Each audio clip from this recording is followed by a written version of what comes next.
With only 3 episodes left in Season 3, House of the Dragon is slowly building up to the Battle of Tumbleton. Rhaenyra Targaryen's reign goes from bad to worse, Daemon's got a murder mystery on his hands, Ormond continues screwing them over, Ser Criston Cole's days are numbered, and much, much more.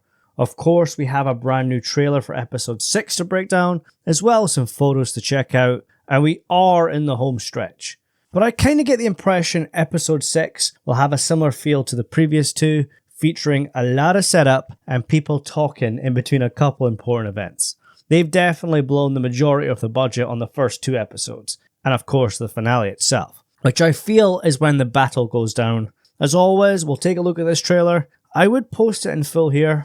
Done that last time, but I got claimed a few days later, so I had to take it out. I guess some rules only apply to some, but let's waste no more time. Just beware, I may include some book spoilers. Episode 6 will see the return of Daemon's least favourite child. Rhaena has been chilling in the mountains of Sheepstealer, but is now brought before Lady Jane Arryn at the Eyrie. Jane asks Rhaena if she has forgotten the doom that hangs over her. No idea if Rhaena has come willingly or as a prisoner, maybe both. Perhaps Sheepstealer's been helping himself to too much barbecue, or what went down with the poor shepherd has reached the Eyrie. But it's clear she is 1 or 2 slip-ups from being thrown out the moon door. Let's just hope Sheepstealer is standing by for the rescue. I'm not sure if Jane has changed her mind on recruiting Rhaena's services, or something more sinister is afoot. Remember, Daemon tried to cover up Rhaena's involvement with the Wild Dragon, but there's no way this is finished. The previous trailer showed Rhaenyra flying Syrax somewhere, likely the Vale. It looks like she confronts Rhaena after learning what really went down. Likely from Mysaria, who has it in for Daemon, or maybe little Joffrey tells his mummy, as he spent some time at the Eyrie.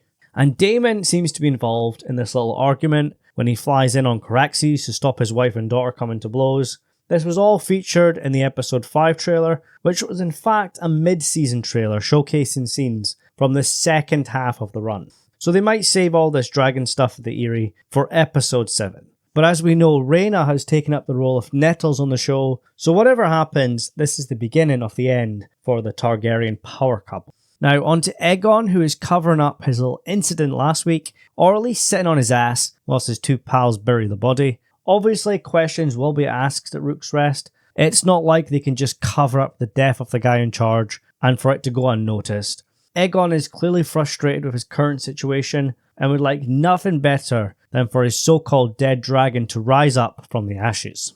For him to take Rook's Rest and declare himself king once more. Obviously Sunfire will rise, there's no way he's dead. If he was, it would drastically change the end of the story. And they made such a big deal about everyone thinking he's dead. Perhaps the scale Aegon took is the key to awakening him, or he wakes up when his rider's need is most.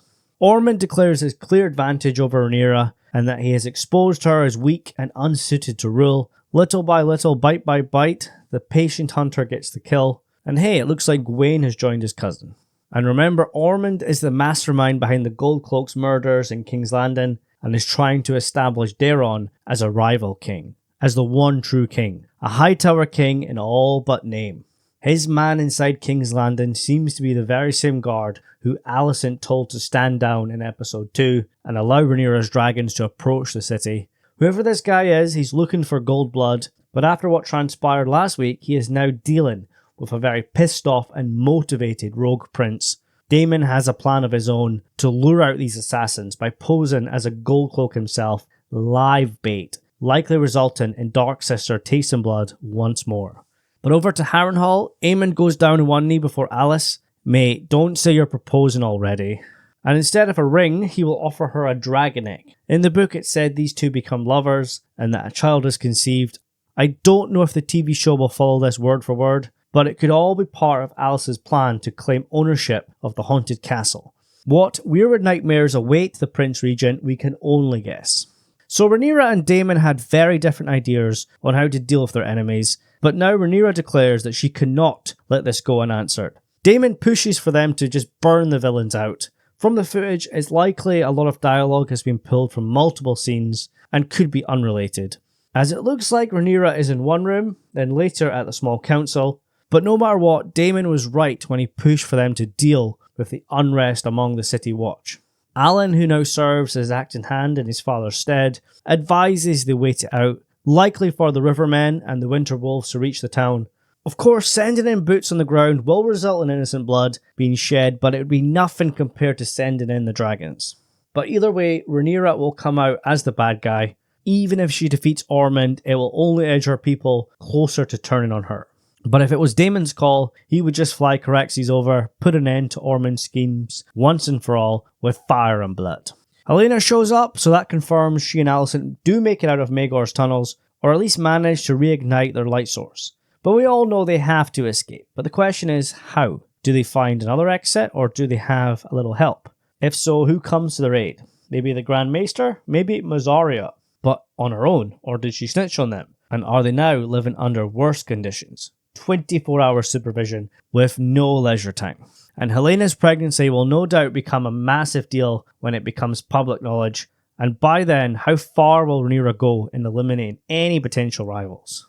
Episode 6 looks like it features the infamous Butcher's Ball. Criston Cole's squad will come face to face with Daemon's Riverlands army and the Winter Wolves. And it's time for the Kingmaker to pay for his past deeds. He is outnumbered, his remaining men are exhausted, but there's no running from this fight. Perhaps he will get the glorious end he wishes, whilst the people sing songs of his deeds and his lover mourns his passing. Or like thousands before him, he will lie face down in the mud and become a footnote in history. We also see Hugh Hammer, who has been given the Watch of Tumbleton alongside Ulf the White, not Targaryen. Ulf flies Vermithor overhead, but looks to be meeting envoys of Ormond, likely brokering a deal concerning his wife. And let's not kid ourselves, the Dragon Seeds turned the tide in this war. Without them, Rhaenyra would still be sitting on her hands at Dragonstone. But she hasn't showered them with gifts, and secured their loyalty to the end of days. She seems to favour Adam over Hugh and Ulf, perhaps because she met him first, or that he reminds her of Leonor. She sees Ulf as nothing more than a drunken fool, and is sick of Hugh bothering her with his requests. Just give the man a house. To her, they are nothing more than tools, and Hugh looks to be taking his wife's safety into his own hands. This man has the second largest dragon in the realm, so if I was his boss, I would be a little bit nicer. Honestly, Rhaenyra's reign has been one disaster after another, some of it self-inflicted, some of it she stood by and allowed to fester. We can see the people aren't too thrilled with their queen as she vacates the throne room. Either she's got news of Sheepstealer, Ormond is up to no good, or she just rage quits. And as I said, I feel the show is asking the audience to be patient. We are going to get the Butcher's Ball in episode 6, but a lot of what was shown during the mid-season trailer seems to be from the final 2 episodes. I know not everyone has loved the last couple, but let's just hope all the build-up pays off when we finally reach Tumbleton. But guys, let me know your thoughts on episode 6, Rhaena at the Eyrie, Daemon's murder mystery, and everything else that's going on at Harrenhal, at Rook's Rest. I'm thinking there's just so much left to play out, and so many characters in the middle of their respective plotlines, but so little time left before we wrap up season 3. I am kind of worried some characters are going to receive the later Thrones treatment and have their stories concluded too hastily. I'm looking at you, Ser Criston. But of course, come back next week for the episode review and the next episode trailer. Free to go, it's been a blast, many more videos to come. Anyways guys, thanks for watching, take care, and I'll see you soon.